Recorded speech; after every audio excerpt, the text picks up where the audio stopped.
Arctic sea ice reflects about 80% of the sun's heat, stabilizing the colder temperature of the ocean.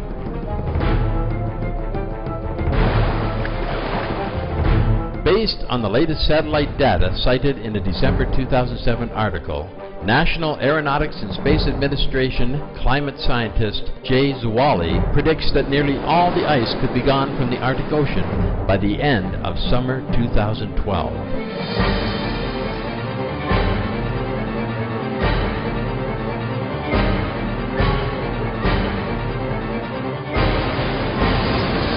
Arctic ice in September 2007 was 23% below previous record low from NASA satellite data and 50% below 1950 levels from ship data.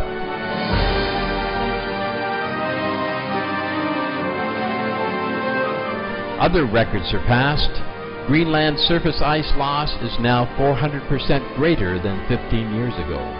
Surface temperatures in the Arctic are the highest in 77 years of record keeping.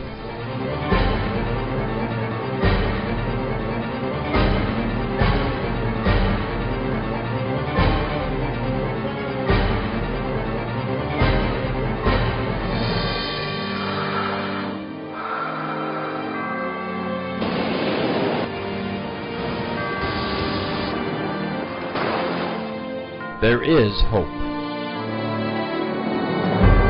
According to James Hansen, top climate scientist at NASA, we have passed tipping points. We have not passed a point of no return. We can still roll things back, but it is going to require a quick turn in direction.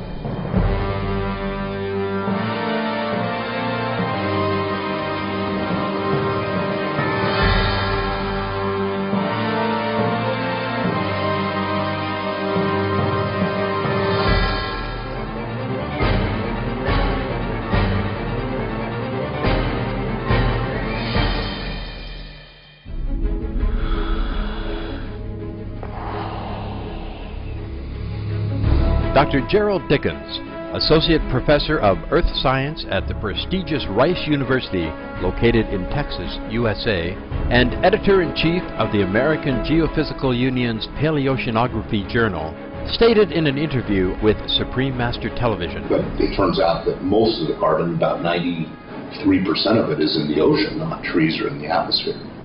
And so what's happening right now is we're adding a lot of carbon to the atmosphere, and it's coming in much faster than it can go into the biosphere or into the ocean. So that's why the CO2 is going up very, very quickly. According to U.S. University of California Davis's newspaper, the California Aggie, published on March 4th, 2008, U.S. professor says methane from Arctic lakes adds to global warming. In a talk presented at the University of California at Davis, Dr. Katie Walter, a professor of limnology and environmental research at the University of Alaska, stated that methane bubbling up from Arctic lakes is now being released into the atmosphere.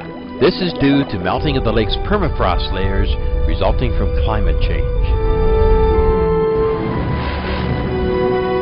According to Dr. Walter, who has personally conducted Arctic lake research in areas such as Siberia, this phenomena causes further global warming because methane fuels its own production by melting even more permafrost layers once released. Research by Dr. Gregory Riskin at Northwestern University indicates that methane explosions from the ocean caused extinctions of 90% of marine species and 75% of land species 250 million years ago. In his report, Methane-Driven Oceanic Eruptions and Mass Extinctions, he explains how methane gas, which had been trapped in the stagnant waters, was released, leading to the die-off of most marine and land life. Dr. Riskin states, if it happened once, it could happen again.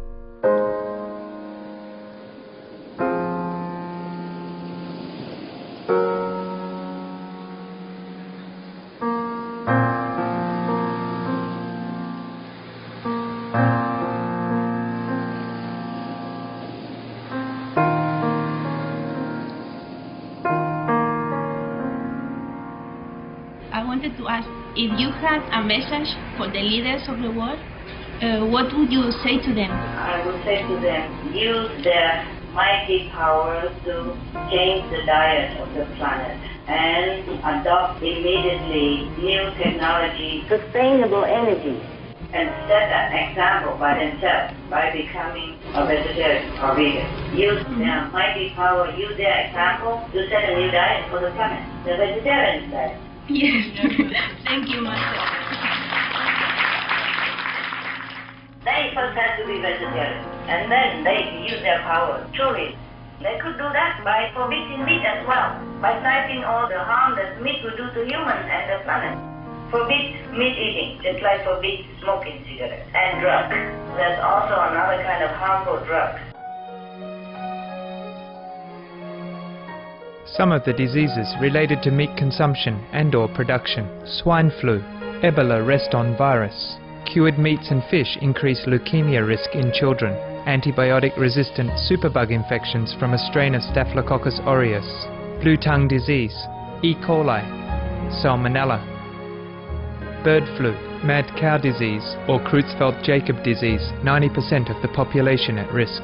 Pig's disease or PMWS, listeriosis, shellfish poisoning, preeclampsia, Campylobacter, Clostridium difficile, diseases hidden in healthy appearing livestock.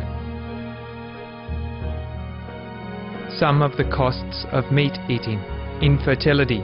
Eating just one serving of meat per day increases the risk of women's infertility by 32%, with additional meat consumption increasing the risk. Heart disease. Over 17 million lives lost globally each year.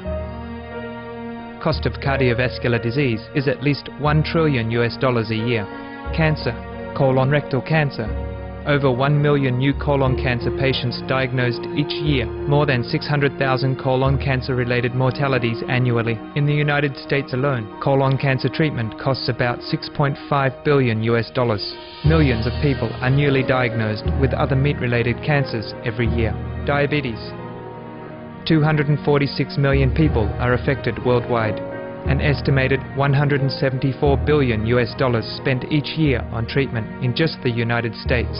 Obesity. Worldwide, 1.6 billion adults are overweight, with 400 million more who are obese.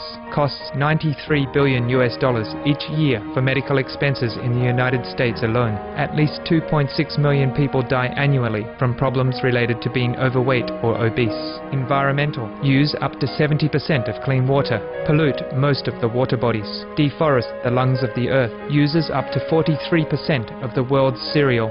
Uses up to 85% of the world's soy. Cause world hunger and wars. 80% cause of global warming. Plus more.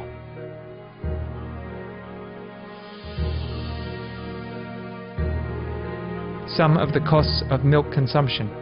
Bacterial microbes, pesticides and enzymes found in cheese derived from the inner stomach linings of other animals. Up to 80% of the calories in cheese are from pure fat. Breast, prostate and testicular cancer from hormones present in milk. Listeria and Crohn's disease. Hormones and saturated fat lead to osteoporosis, obesity, diabetes and heart disease. Linked to higher incidences of multiple sclerosis. Classified as a major allergen. Lactose intolerance.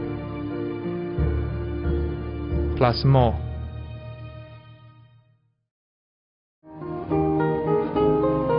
I wish really that we have the planet. We continue to live and the children will grow up in a better environment. But you see, it's up to humanity to decide what they want and which direction they turn.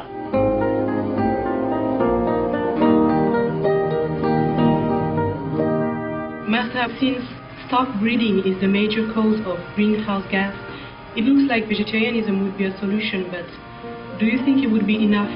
No, I don't say just vegetarian. You know, technology has to change. We have veggie, we have sustainable energy, we have hybrid cars, we have planting trees, we have prayer, remember? Vegetarianism is for a long-term benefit, to lessen the karma, to touch the mercy of heaven.